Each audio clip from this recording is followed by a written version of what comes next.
اسی لیے حدیث شریف میں ہے قرآن کو قیامت سے 40 سال پہلے اٹھا لیا جائے گا، اٹھا لیا جائے گا۔ یہ ہمارے پاس امانت ہے، ہمارے پاس امانت ہے۔ یہ امانت نہ معلوم کب ہم سے چھین لی جائے، اس سے پہلے کہ چھین لی جائے اس کی حفاظت کی جائے، اس پر عمل کیا جائے۔ انہی رابطوں نے محبت کو ختم کر دیا ہے، انہی رابطوں نے تعلقات کو ختم کر دیا ہے۔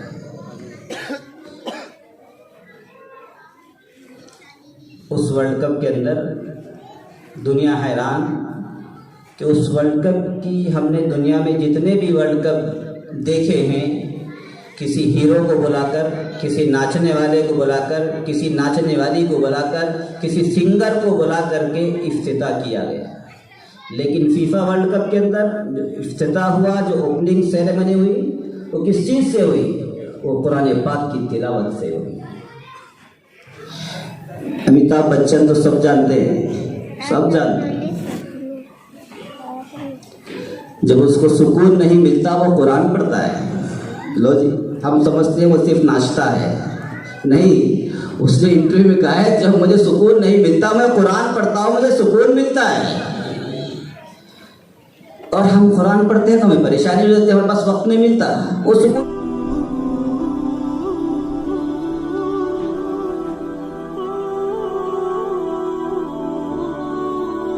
ونستغفره ونؤمن به ونتوكل عليه ونعوذ بالله من شرور أنفسنا ومن سيئات أعمالنا من يهده الله فلا مضل له ومن يضلل فلا هادي له ونشهد أن لا إله إلا الله وحده لا شريك له ونشهد أن سيدنا ومولانا محمدا عبده ورسوله وصلى الله عليه وعلى آله وأصحابه وسلم أما بعد فأعوذ بالله من الشيطان الرجيم بسم الله الرحمن الرحيم إنا نحن نزلنا الذكر وإنا له لحافظون صدق اللہ مولانا العظیم۔ میرے محترم بزرگوں، دوستوں اور میری ماں بہنیں، ماشاءاللہ مسجد انس نداف محلے کا یہ جلسہ دیکھنے میں مختصر ہے، چھوٹی جگہ میں ہے، لیکن یہاں پر جو لوگ بیٹھے ہوئے ہیں وہ بڑے لوگ ہیں، اور جو لوگ یہاں شریک ہوئے ہیں وہ بھی ماشاءاللہ بڑے قیمتی لوگ ہیں۔ ہمارے نذیر بھائی شیخ ہمارے شہر گوکاک بلکہ تعلقہ گوکاک کے عمائدین میں سے ہیں، بڑوں میں سے ہیں۔ ہم ان کو بچپن سے ہی جانتے ہیں اور ہم ان سے رائے مشورہ بھی کرتے رہتے ہیں۔ ان سے ہماری ملاقاتیں، ان کی ہمارے سے ملاقاتیں، بہت دنوں سے ہم لوگ آپس میں کوئی بھی پروگرام کرنا ہو رائے مشورہ کرتے ہیں۔ نذیر بھائی ہمارے بڑوں میں سے ہیں، آج ہمارے بڑے ہمارے ساتھ موجود ہیں۔ جہاں بڑے موجود ہوں وہاں اللہ کی رحمت بھی اترتی ہے۔ اگر گھر میں ماں باپ ہوں اس گھر میں رحمت ضرور اترتی ہے۔ آپ اندازہ کر کے دیکھ لیں، اگر گھروں میں بڑے موجود ہوں چھوٹوں کو بہت سکون ملتا ہے، اپنا دکھ درد ان کو سنا سکتے ہیں۔ جب ان کو سناتے ہیں تو پورا ذہن ہلکا ہو جاتا ہے، اور گھر میں بڑے ہی نہ ہوں تو درد سنائیں گے کسے؟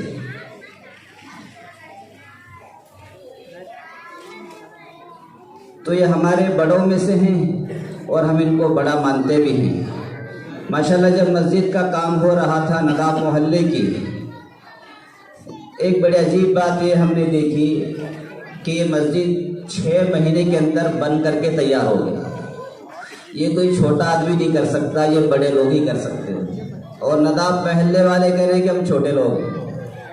جو بڑا ہوتا ہے وہی اپنے آپ کو چھوٹا کہتا ہے۔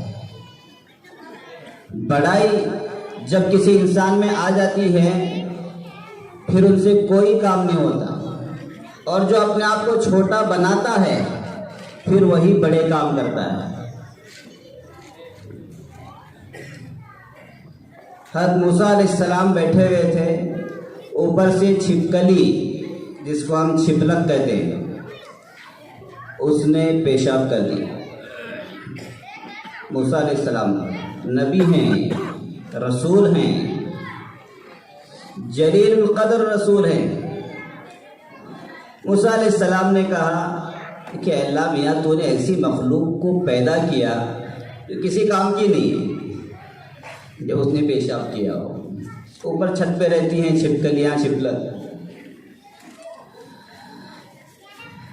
اللہ تعالیٰ نے غیب سے موسیٰ علیہ السلام کو بتایا، اے موسیٰ مجھے دن میں 100 مرتبہ یہ چھپکلی کہتی ہے کہ تو نے موسیٰ کو کیوں پیدا کیا۔ لو جی، ہم سمجھ رہے تھے چھپکلی چھوٹی ہے، وہاں چھپکلی نے بتا دیا کہ موسیٰ چھوٹے ہیں۔ یہ ہماری سوچ ہوتی ہے کہ ہم چھوٹے ہیں یا بڑے ہیں، وہ اللہ جانتے ہیں کون بڑا ہے کون چھوٹا ہے۔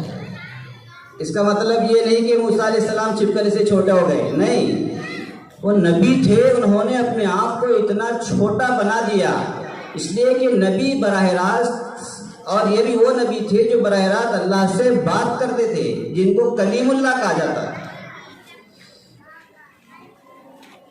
یہ امت کو سبق سکھانے کے لیے ایسے حالات، ایسے واقعات نبیوں سے کرائے جاتے ہیں۔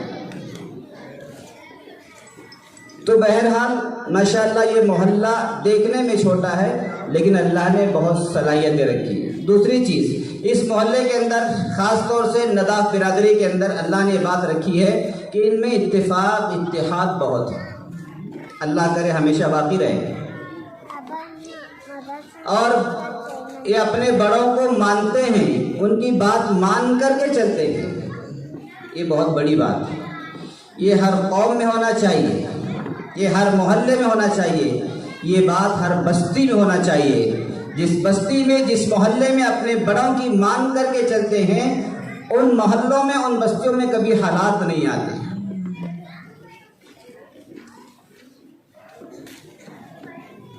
تو ماشاءاللہ آپ لوگوں نے جلسے کا انعقاد کیا ہے، اور ہمارے حافظ محمد یونس صاحب نے بڑی ماشاءاللہ تعریفیں کی ہیں بندے کی۔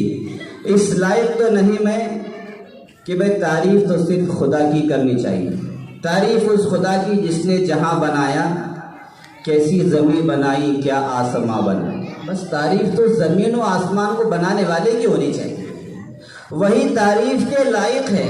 بندہ تو بندہ ہے، غلام ہے، آقا تو آقا ہوتا ہے۔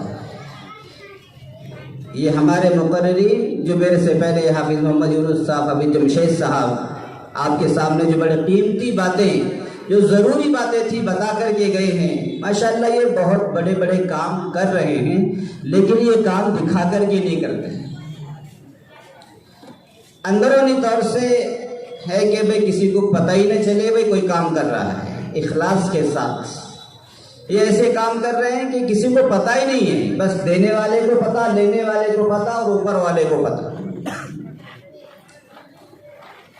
اللہ کرے مزید ان کاموں میں ترقی ہو۔ ہمارا ابھی جمشید صاحب ہیں، اتنا بڑا مدرسہ چلا رہے ہیں وسیعۃ العلوم، جہاں تقریباً 60-70 مکاتب چل رہے ہیں، ان کی نگرانی ان کی ذمہ داری ہے، وہاں مدرسے کی ذمہ داری ہے۔ اس کے ساتھ ساتھ میں ماشاءاللہ اپنی قوم کی، ملک و ملت کی خدمات میں آگے رہتے ہیں۔ انسان اپنے آپ کو قوم کے لیے لگانا یہ بہت بڑی بات ہوتی ہے۔ اپنی ذات کے لیے لگانے والے بہت ہیں، اپنے بچوں کے لیے لگانے والے بہت ہیں، اپنے خاندان کے لیے لگانے والے بہت ہیں، لیکن قوم کے لیے، امت کے لیے اپنا وقت دینا یہ بہت بڑی چیز ہے۔ امت کی فکریں رکھنا، امت کی اور ان کی ترقی کی راہیں تلاش کرنا، یہ بہت بڑی باتیں ہوتی ہیں۔ ماشاءاللہ یہ تمام چیزیں ان لوگوں میں موجود ہیں۔ اللہ کرے ہمیں قدر کرنے کی توفیق نصیب فرمائے۔ تو میں نے جو آپ حضرات کے سامنے ایک مختصر ایک آیت تلاوت کی ہے، اِنَّا نَحْنُ نَزَّلْنَا الذِّكْرَ وَإِنَّا لَهُ لَحَافِظُونَ۔ قرآن کریم میں یہ آیت نازل ہوئی، اور اس میں اللہ تعالیٰ نے قرآن کریم کی حفاظت کی ذمہ داری دی۔ ابھی آپ نے 2-3 روز پہلے سنا ہوگا سوشل میڈیا پر، جو قطر کے اندر فیفا ورلڈ کپ چل رہا ہے، سب جانتے ہیں ماشاءاللہ۔